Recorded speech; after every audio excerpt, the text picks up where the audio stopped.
This is the extratime.com Monday podcast. I'm Oisin Langan. Hope you're keeping safe and well. So much happened this weekend, I'm actually not quite sure where to start. First of all, congratulations to Johnny Sexton on winning his 100th cap for Ireland. They breezed past Japan. Japan were really poor, much poorer than I expected. And, well, let's face it, Andy Farrell's men will face a much stiffer test against New Zealand next weekend. In the SSE Airtricity Women's National League, Peamount were held to a draw at home to DLR Waves. That means it all goes to next weekend, and Dave Donnelly of extratime.com will talk about the results this weekend and what he expects from next weekend. But basically next weekend, if Peamount win, that's it settled. They win the league. But if they draw and Shelbourne win, then they will have to go to a playoff between the two of them because it's not separated on goal difference and head-to-head and all that. If they're on the same amount of points, they have to go into a playoff. Liverpool lost 3-2 against West Ham at the London Stadium. I have to say credit to whoever was doing the captions for Sky Sports, because at the end of it, a shot popped up of David Moyes giving the thumbs up to the crowd, and the caption was, "Come on, feel the Moyes." I thought that was very clever. Here is the reaction of Liverpool manager Jurgen Klopp after the game. First half, completely in control of the game. Anyway, 1-0 down because of a set piece. We scored the equalizer, a wonderful goal. We're really in control and in charge of the game. So obviously, West Ham plays really good stuff this year, this season. But today it was a bit more like the old West Ham, sitting deep and going for set pieces and counter attacks. So the first half we didn't let that happen, apart from one, I think, set piece, if I'm 100% right. At least where they could score the goal. And then second half, we lost balls in the wrong. In general, we lost more balls in the first half. So they score from a set piece, from a counter attack, and from a set piece. The second one was exceptionally well taken and great, fantastic finish from Suma. But that all shouldn't have happened because we should have controlled the game still in the second half. And for whatever reason, it looked for me a little bit like we lost patience. It was like we didn't have enough clear-cut chances, so we wanted to change the wrong things. Our passing changed too early. We had to do that higher up the pitch. Then you are better protected.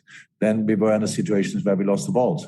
And that's it pretty much. So Liverpool are fourth on 22 points. West Ham just ahead of them on 23. Man City second on 23. And Chelsea top on 26. Chelsea drawing at home to Burnley. That, I have to say, took me by surprise. Manchester City beating Manchester United. I have to say that didn't take me by surprise. Arsenal, is it time for Gunners fans to get a little bit hopeful? They won 1-0 against Watford. They're now just one place outside the top four. They're on 20 points after 11 games. In the SSE Airtricity League Premier Division, well, it's very, very, very tight in the race for Europe. Again, Dave Donnelly will talk more about that in a while. Yesterday, Dundalk got a win against Longford and Drogheda lost to Bowes. That all means that Dundalk are 6th on 48 points. Derry are 5th on 48 points. They drew against Finn Harps on Friday night. I watched that game. It was exciting. It wasn't amazing quality, but it was exciting. Bowes are 4th on 48 points. Sligo, they guaranteed their European spot with a win against St. Pat's on Friday night. They won 3-0. We'll hear from Liam Buckley in a while. Pat's still second on 60 points. Shamrock Rovers, obviously the champions, they're on 75 points following their win away to Waterford. That win, I would say, was marred by an idiot firing fireworks off in a place they shouldn't. Look, you've all seen the pictures by now. I'm sure you're all sick of the debate, but I can't get over how angry I am about that, because that was incredibly dangerous. That's the equivalent of drink driving. That's how bad that is. When you do something like that, you are putting lives at risk. And look, I'm about to say it goes without saying, but I'll say it anyway. The vast majority, 99.9% of Rovers fans would absolutely condemn that behaviour. They have nothing to do with that behaviour. And in fairness to the club, they have come out very, very strongly about this, and I credit them. Stephen Bradley on the night came out very strongly about it as well. We've learned a bit more detail since then, but he condemned in the strongest possible way the whoever did this. And I'm going to be very careful what I say here, because there could be legal proceedings to follow for whoever was involved in doing this, and you don't want to say anything that will, well, you know what I mean. Let's tread carefully here, but let's hope that this never happens in a match again. Absolutely disgraceful. I cannot understand the thinking behind doing this. Cannot understand how someone would think it's okay to do that at a game. You might think social media is a bad thing, or everyone having phones sometimes is a bad thing because everything is filmed. In this case, can you argue that it was a good thing because they were caught on film? I don't know. Anyway, Shamrock Rovers have condemned it. I congratulate them for that, and I say well done to them for that. And these people who did this, at the very, very least, should never be allowed to another sporting event ever again. And that, by the way, goes the same for pitch invaders. If we had it again for the Ireland-Japan game, this guy Jarvo, I'm not sure if you're familiar with him. If you're not, you're better off. Walked out, stood beside the Japanese team. He was escorted off. The banter merchants think this is great. He did it last week for the New Zealand-Wales game. How people think this is good crack, I don't know. But anyway, that's that. Right, enough about that. Let's talk about actual football. Sligo Rovers manager Liam Buckley is a happy man because his team are in Europe next season. They beat St Patrick's Athletic 3-0 on Friday night, live on RTE TV. It was a very good display. As we say, it guarantees their spot in Europe next season, which means so much to the club. He spoke to a group of reporters after the game, including ExtraTime.com's Ryan Kilban, but it was Owen Cowser of the Irish Sun who asked him what was his aim when he took Sligo over in or around 3 years ago. I just wanted them to be better. I wanted the whole situation to be better. Now, I do think I'll be straight. We've blooded in quite a few young men born here on the right. Super player. Johnny Kenny's come through. John Mass has got another year under his belt, or 2 under his belt now. 3 with us now. Niall Moran, Ed McGinty, there's another Kevin Barlow coming in. He's only 17. But, we've blooded quite a few. We've picked up a European spot for 2 years now. So there's stuff we can build on. I think financially we're in a reasonable state. So I know Tommy Higgins, our chairman, has got a development plan for the club going forward, which they're working previously on that at this minute in time. So we'll see where it all goes. Johnny Kenny got another tonight. How pleasing was it to get him tied down during the week? He's great. We just took him out this evening. He was sick. He wasn't feeling well anyway, so we left him on as long as he could. But he's a great talent. He'll definitely play, get a career in the league, that's for sure. Can he go further? Yeah, I think he can. Haven't gone further. I think he definitely has the abilities, very much what I see in training. If you can do it in training, you can do it in games. And he's quality, so I definitely see a bright future for him. And you're surprised by how quickly Johnny has pushed on, because I thought he had started the season, you said he has a decent chance. I think he has more than a chance now. And he's got a great chance. He has a great centre forward. He'll probably get his fair share of goals. I know I watch him in training, we talk about a few bits and pieces. But he'll definitely improve. He'll get it. He'll have a great career. The 3-year deal, is that huge for the club as well? Yeah, no, it is, yeah, because obviously when we discuss this, it's as long as you can, because if we have him for 3 years, fantastic. I think if he gets, he'll be a better player in a better team. So I'm trying to get Sligo with the actual team better. So if they can get the team better, he'll definitely play better, and he'll be moved out. But on the other side, they have players in multiple years, so if they do go, you can get a decent fee if that happens. Yeah. Well, that's what it is. But normally we get crap transfer fees for our players here because they just seem to think about it, and then they go over there and do well. Well, you look at that's another day's work. But from his end of it, if he gets that opportunity, I've no doubt he'll be a success. Sligo Rovers manager Liam Buckley speaking to ExtraTime.com's Ryan Kilban and others following their win against St Patrick's Athletic. Interesting comments there on Kenny.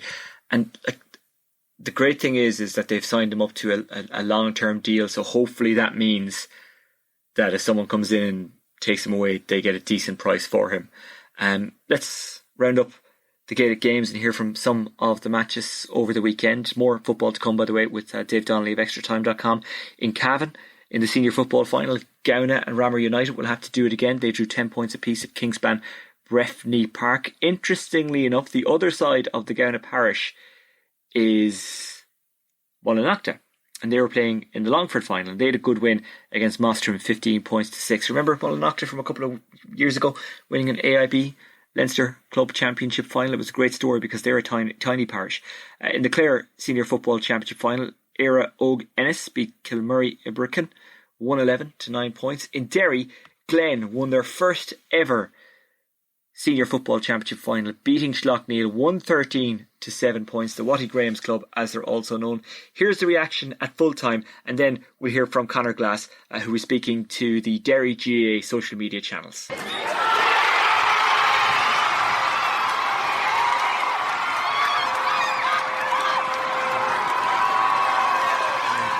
As I mentioned before, it sounds special. I'm not sure if you've seen my reaction after, but I burst into tears. And, I guess that was one of the reasons I came home, was to be around my friends and family and to play, as you said, to play with these sort of players. So it's a magnificent day. Saki has been the benchmark for the past 5 or 6 years, and I guess, as Carville mentioned in his speech, they were way we pushed on and tried to be our best versions of ourselves, and it's a credit to them to do in both football and hurling.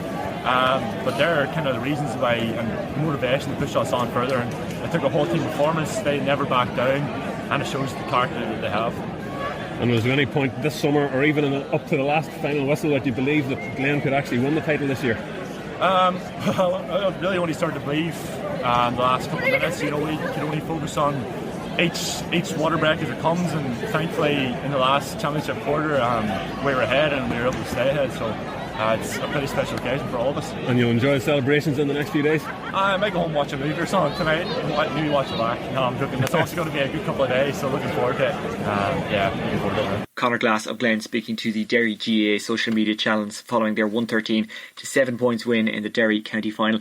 Conor Glass, he was a massive addition to Derry when he came back from Australia, and obviously he's been a huge addition to his club Glen, who beat Schlockneil. Not an entirely bad year for Schlockneil, whose hurlers won the Derry County title. So a great club, continues to be great. Unfortunately for them though, they haven't won the football. In the Donegal decider, St Eunan's of Letterkenny beat Naomh Conaill 111 to 4 points. That now confirms them as one of the most successful senior football clubs in Donegal. Kilcoo do it again in Down, beating Byrne 112 to 13 points. Conleith Gilligan, who's a regular on this podcast, of course the coach of Kilcoo. In the Kildare Senior Football Championship final, Naas beat Sarsfields 14 points to 12. Interesting story there. Paul Kelly, the manager, left before the semi-finals, but I think the senior players would recognise he did a great job. Why he left, I don't know, but obviously he made a massively positive impact at the Kildare club, and they've gone on to win a county title. Longford, we already mentioned that. Ballinocta, St Columba's beating Mostrim. In the Louth Senior Football Final, I was actually at this, covering it for RTE Radio 1. Naomh Martin beat St Mocta's 115 to 7 points. Sam Mulroy scored 1-7 for Naomh Martins. If you've been following football at all in the last couple of seasons, you'll know the name. Sam Mulroy, an absolutely outstanding footballer for club and county. They'll take on the winners of the Carlow Championship in the AIB Leinster Club Football Championship in a couple of weeks' time. In Meath, Wolf Tones overcame St Peter's Dunboyne 1-9 to 9 points. A mixed day for Dunboyne. Their ladies team won the Meath County title. In Monaghan, Scottstown beat Truagales 113 to 10 points. And in Wicklow, Blessington overcame Baltinglass by 11 points to 10. In hurling, in Armagh, Key Love Derg beat or lost to Middletown Nafina 220 to 12. In Kilkenny, Ballyhale Shamrocks beat O'Loughlin Gales 319 to 315. After the game, Ballyhale star TJ Reid spoke to Micheál O'Donnell of TG Cahir about their performance in this game, but also the fact that his ex-Ballyhale and Kilkenny teammate Henry Shefflin, who also managed Ballyhale to 2 All-Ireland titles, Ballyhale Shamrocks I should say, is now managing Galway. Yeah, great relief. Great relief. It was a tough physical battle. Went to the end. The first half, it was just, I suppose, as forwards, I thought we weren't getting on the ball as much as we should have been.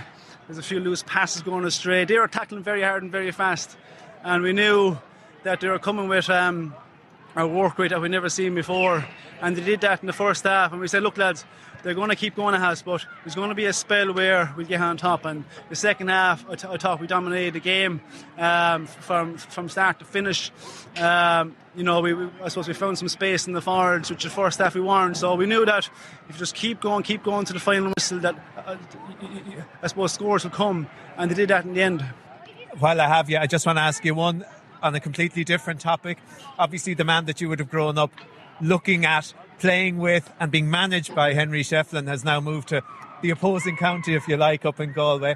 A very, what an exciting thing for us as neutrals to be looking at. It'll be strange, I'd imagine, for you tugging out for Kilkenny, whenever that may be, and Henry Shefflin potentially in the other dugout. Yeah, I suppose there'll be banter there amongst Ballyhale people. If he walks into Carroll's in October, there'll be a bit of banter there. But look, it's an opportunity. I know he wants to go into that managerial role, and all the best to him. But yeah, look, if we do meet next year, that I'm sure Brian and Kilkenny will be going hammer and tongs at each other. I'm sure Henry will be the same. And look, it adds a bit of excitement.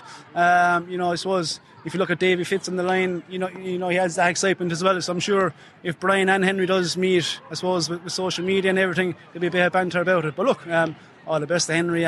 He's going up there to win, and that's it. In the Laois Senior Hurling Final, Clough-Ballyculloch beat Boris and Ossory 125 to 221, and Westmeath Raharney overcame Castletown Gagel 21 points to 18. In ladies football, I mentioned earlier on, Dunboyne won in Meath. Ballymacarbery won in Waterford, a 40th title in a row. Isn't that quite unbelievable? Interesting goings on in Cork as well in the Senior Hurling Championship in the semi-finals, and Middleton are through, as are Glen Rovers, so it'll be Middleton against the Glen in the final in Cork. You should be able to watch that one live on the Irish Examiner. They're streaming a lot of games from Cork. Maybe TG Cahir will take that, maybe they'll show it, or maybe RT will show it if it's on a Saturday night. Next weekend, the Dublin final, for example, is on RT on Saturday night. It's Kilmacud Crokes in a final against Nafina, who have never won a Dublin Senior Hurling Championship final. Right, that's the GA roundup. Let's get back into the football with Dave Donnelly of extratime.com. We're going to talk about the SSC Electricity Women's League, the Premier Division, and how tight that is regards to promotion, relegation, and the race for Europe. We'll talk about Ireland against Portugal. But look, the first question is the most important one, and that question is, Dave, how are you? I'm good, and I'm glad that you acknowledged that that's the most important thing. How are you? I'm very good. I'm glad that you also care and you asked about me, because obviously that's my favourite subject. Let's talk about all things football. First, on Manchester United, they lost to Manchester City over the weekend. I actually don't think we need to discuss this. I actually don't think anyone needs to discuss this. How the Ole experiment is still going on, I don't know. And that's not me trying to hound him out of a job, because he seems like a very nice man. He probably has some talents as a coach or manager, but he's out of his depths. And unless things change radically, United are going only one way. Now, whether or not that's changing the manager or whether or not that's changing the coaching staff, I don't know. But I can't understand how he's still there. Do you disagree with anything I've just said? No, but I also think that you cannot turn right or left without hearing about the fate of Manchester United, or it's always the Manchester United way and all that stuff. It's always going to be a big conversation. Nothing's ever going to happen, and who knows what's going to happen. But I think at the rate that Premier League managers are being sacked, I think one a day at the moment, maybe they're just waiting for 20 candidates to be available. Well, part of me feels kind of bad for Ole Gunnar Solskjaer. As I say, he seems like a nice man, but it's just not working for him, and they probably need to move sooner rather than later. We'll talk about the SSE Electricity League of Ireland now. We'll start with the Women's Premier Division, because it's going down to the last day. As a neutral, it's exactly what we want. If you're Peamount, you'll probably be thinking to yourself, we really should have had our work done by now. Going into the last game, they're on 60 points. Shelbourne are on 58 points. And, well, they obviously don't play each other. So Peamount are up against Galway next Saturday afternoon, or Saturday evening, I should say. Shelbourne host Wexford Youths. Wexford Youths, who are third in the table and who could go level on points with Shelbourne if they win. But if Shelbourne win and Peamount lose, Shelbourne will be champions. If Peamount win, they'll be champions, and that's that. If Peamount draw and Shelbourne win, then we're going to a playoff, because it's not decided on head-to-head or goal difference. Is it a case that Peamount have made this a lot harder than it needed to be, Dave? Or am I being unfair? No, I don't think so. I think Shelbourne have just recovered really well. Really, Peamount are on a run of, let's see, so it's 13 league games now without defeat. The only two draws they've had in that time are Wexford and DLR on Saturday. So there's not an awful lot more they could have done. They were coming from behind, and Shelbourne they beat Shelbourne in that time, and Shelbourne have just kept up the pace with them. So it's going down to the wire, and it's great to see this.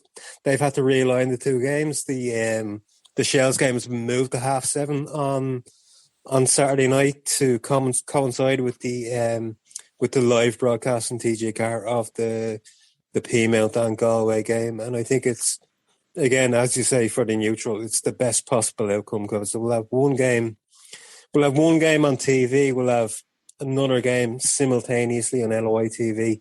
I think everybody's going to be watching both games, and it's going to be really exciting. Okay, so the fixtures that involve Peamount and Shelbourne next weekend are at 7:30 and not 6:00. Yes, so they've changed them because TG Carr, because I don't know if they made a decision before the game or after the game, but they've decided that they want to show the Galway game again, or the Galway game as well, because the title hasn't been settled yet. So we have the best of both worlds. We have the LOI TV and we have TG Carr going alongside each other. And as I said, if you're at home watching the games, you're going to have two games you can watch. And I can't remember the last time. I think maybe 2010 in the League of Ireland when, I think Rovers were in Bray Wanderers and Bows were away to Galway. I think that was the last time we had a last day sort of a free-for-all. So it's going to be exciting for fans of the league, and particularly for people who just like seeing a bit of drama. Yeah, it'll be very exciting. If somehow Shelbourne do manage to win this league, I think they'll be sending a magnum of champagne to Yves Badana, won't they? They will. That's what I was thinking. Yeah, I think I put in my match report in the end. I put Yves Badana came to Wave's rescue and also to Shelbourne's rescue, because I think that's kind of the way it works out in the end. It's that penalty save and her subsequent save from the follow up, and two great saves later on in the game as well. That's really kept the title hunt alive. And I think it's been really enjoyable. And I spoke to James O'Callaghan, the Peas manager, after the game, and he was like, the players are obviously very deflated. They think they did enough to win the game, but again, from a neutral's point of view, it's what you want to see. Okay, well, a 0-0 draw over the weekend against UCD Waves for Peamount keeps the title race alive until the last day. It's what we want. We need to attach some kind of good marketing name to it now. Like, remember there was Helicopter Sunday? Could this be Settler Saturday or something like that? I can do a bit better than that.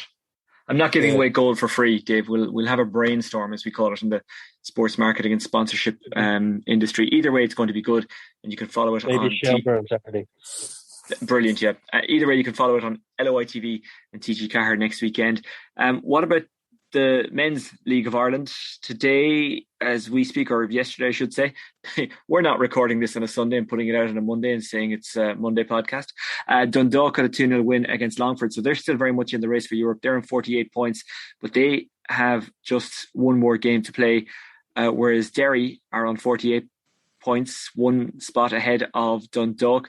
Bohemians are fourth on 48 points. Sligo have qualified for Europe. They're in on 56 points. St. Patrick's Athletic on 60 points and Shamrock Rovers on 75 points. I think it still needs to be clarified that fourth doesn't necessarily guarantee you a European spot. It depends on what happens in the FAI Cup final, but it's a real logjam there. And of course, for the promotion relegation playoff spot, Waterford on 40 points. Finn Harps just above them on 40 points. Of course, the difference between those two is a 7-goal difference, and those 7 goals came against Waterford when they had to play their under-19s in a league match because of COVID and all that jazz. Drogheda not out of danger yet, just one game to go. They're on 44 points, but they have a game more played than Harps and Waterford. So it's been a weird weekend for Dundalk, who guaranteed safety but also kept themselves in the European race. Yeah, it's extremely exciting. I think Dundalk still have it all to do. They need a few results to go their way. They need a bit of a swing and goal difference maybe as well. But I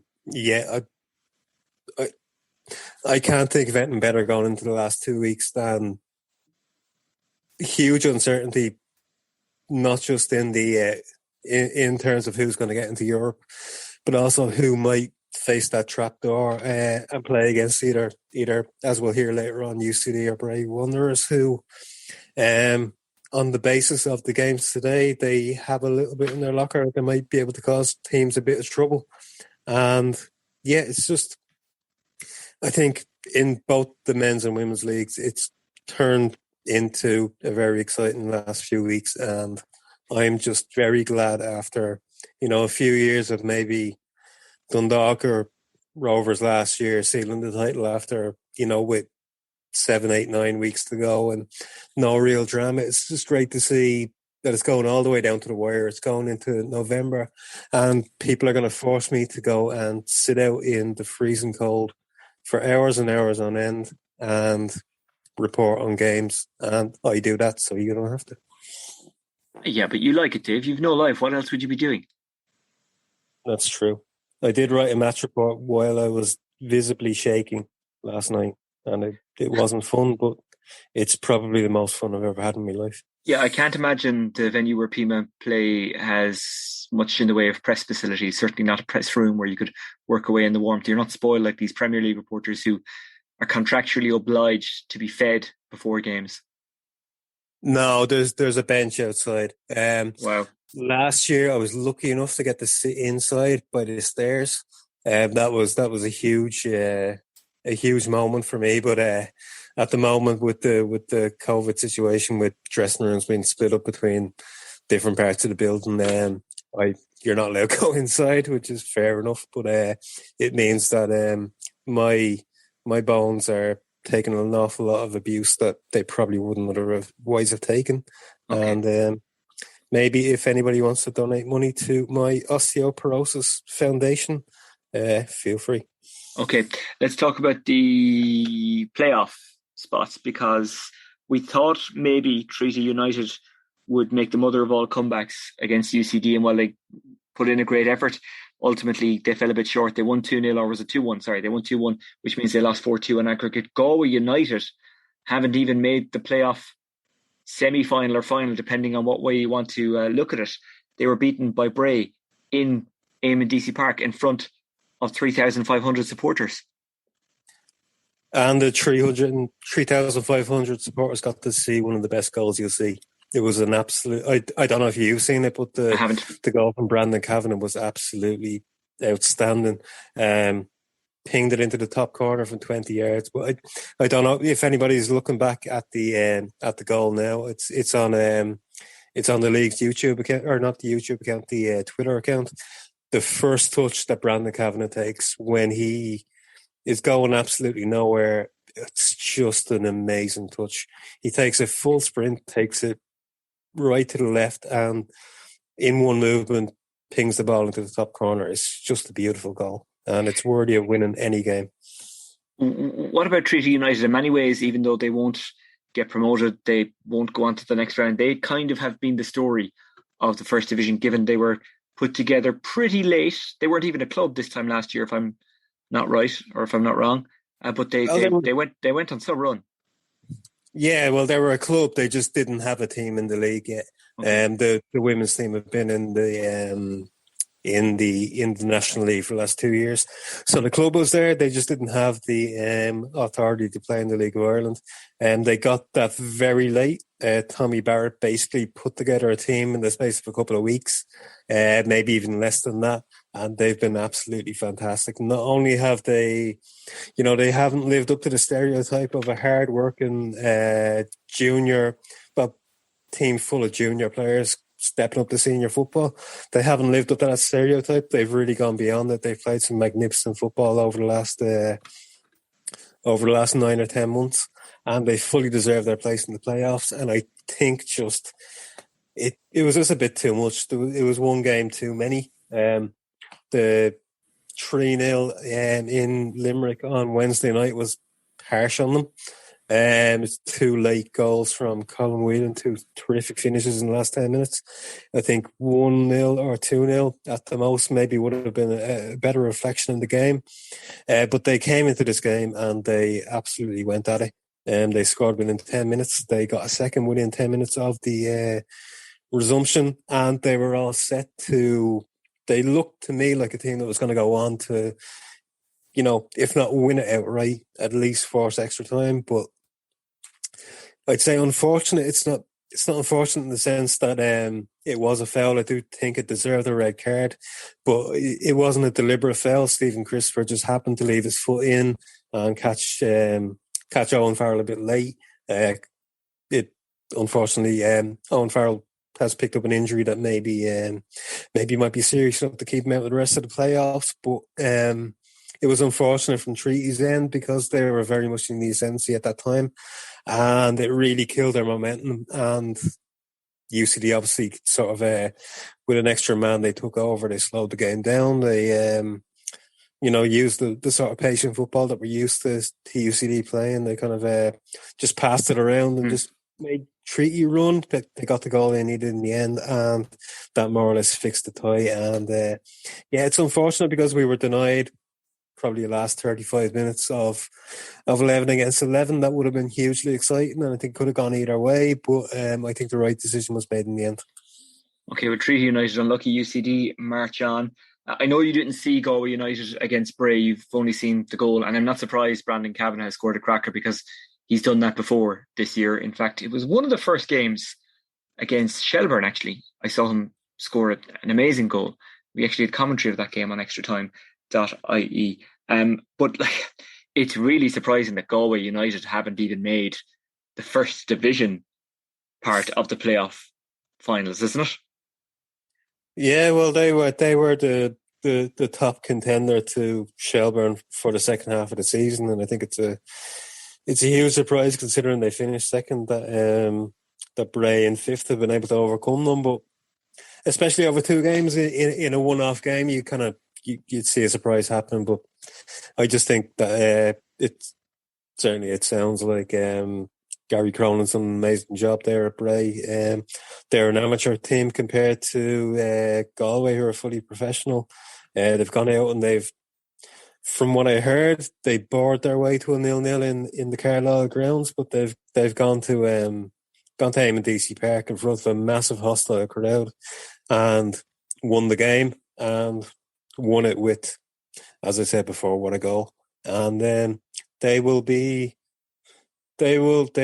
consider themselves, contenders to beat UCD at a neutral venue in a couple of weeks and go on to play whoever comes down from the Premier Division. I think either of those teams, Bray or UCD, they will fancy their chances in a one-off game in a neutral venue, and that's really all you want from playoffs. It's exciting. It keeps the interest right there until the end of the season. And in a one-off game, anybody can win. And with the talent available in those two teams, in Bray and UCD, you wouldn't bet against them. You probably wouldn't you wouldn't bet for them either, but you wouldn't count them out either. So I think it's the best possible scenario to finish the season off with games that mean something right up until the end of the season, right before the cup final. Okay, so it'll either be Drogheda, Finn Harps or Waterford against Bray or UCD. As we speak, we don't know the detail of where that fixture will be, that UCD Bray fixture. That's a one-off fixture, David, isn't it? That's not a two-legged affair. No, this game was a one-off, or this game was a two-legged affair. But the first division final and then the promotion relegation playoff, they're both one legs, which I think is a mixture of the fact that we've had a shortened season, we started very late, and there's not much time to finish things off, and also after the two teams have had two very stressful games the last 4 days, they're going to need a few days to recover and give themselves the best possible chance of going into that promotion relegation playoff with the strongest hand possible. So okay. I think it's the right decision, but we will see where those games are and when they are at the moment. So it's exciting to look forward to, but I think it's the best possible way to organise it at this stage, I think. And the first division next season, no matter who is there, it's going to be a shark tank. Galway United will still be there. One presumes they will be as resourced next season as they were this season. Cork City, if they can start next season the way they finished this season, they'll be up fighting for either the automatic spot or a spot in the playoffs. Of course, they've signed James Duna and Ali Gilchrist, among others. Those are two really strong signings. Like one of Waterford, Finn Harps or Drogheda could be in the first division next year. Like obviously Bray or UCD or possibly both could be in the first division next year. It's actually going to be such a hard division to get out of next year. It's so important that whoever has the opportunity takes it and does it this year. Although we've seen with Longford, maybe you're better off not. I mean, that's a real debate now, isn't it? If you're a Longford fan, are you saying to yourself, maybe we would have actually been better off not to go up this season? Or are you always better off to go up even if you get relegated in the manner that they did? I don't know. It depends. If they bounce back straight away, then people will say, well, actually, we learned a lot. If they don't, then people will say, well, look, wasn't it great to go up? Unfortunately, we just couldn't stay there. David, just before I let you go, things are getting serious when I'm calling you David rather than Dave. We'll obviously get team news and we'll find out more from the camp in the coming days. But the Republic of Ireland against Portugal at the Aviva on Thursday night, it's one I'm really looking forward to. Is it fair to say with this block of games that Portugal is kind of a shot to nothing? If we play well but lose, it's not the worst thing in the world, but we kind of have to beat Luxembourg. Yeah, it's a free hit, but I don't think we need to win either game, to be honest. I think really, not even the one against Luxembourg. From Stephen Kenny's point of view, I think his job is safe. I think it would be hugely beneficial, and in terms of the morale of the squad and the nation, I think it would be huge to beat Luxembourg. But as you say, Portugal's a free shot. Knowing Stephen Kenny, I don't think he's approaching the game in the sense that we need to beat Luxembourg and whatever else is a bonus. I think he's going to have to win those two games, and he's going to play the strongest team that he can possibly put out in that Portugal game, and he'll see what happens from there. And again, I think that's the right approach. He's already talking about friendlies early next year in the Aviva, and he's looking to get the strongest possible teams to face us there. That suggests to me that he has a reasonably good idea that he's going to be in a job next year. Okay. And I would fully agree with that.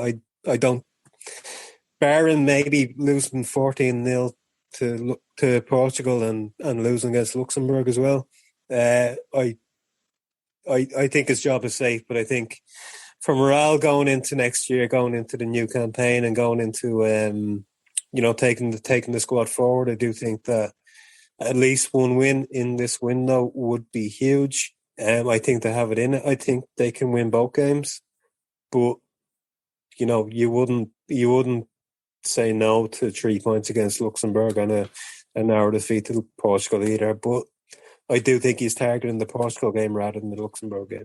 I appreciate I'm kind of putting you on the spot here.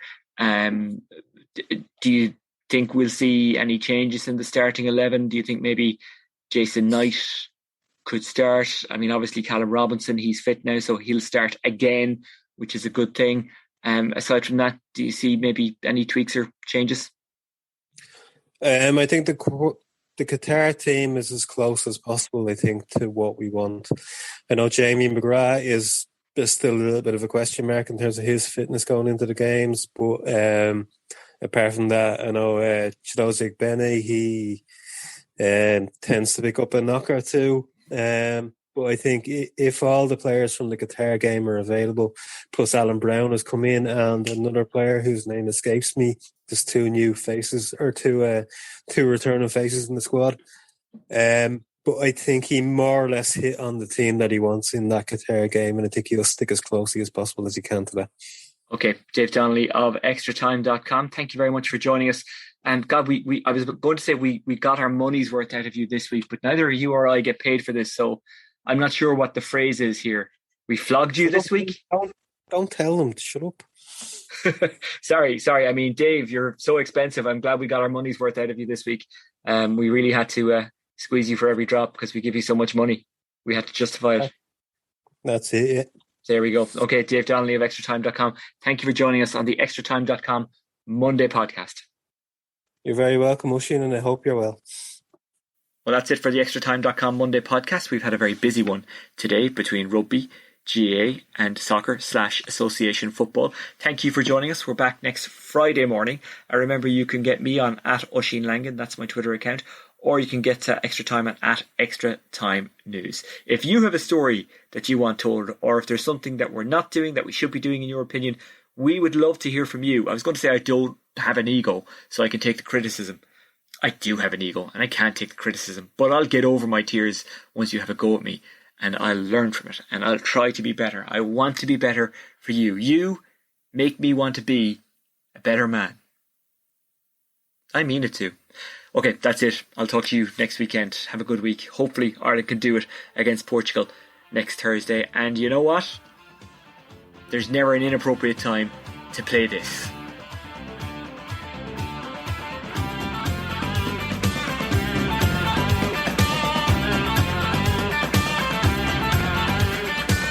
Prepare and we'll go and we'll do our best. We'll put them under pressure. The game is about being effective, being aggressive, winning the ball, getting on with the play. We'll put them under pressure.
We prepared properly. We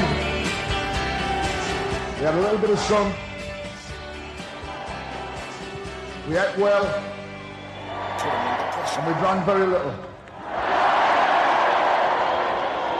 We're going to change that tonight.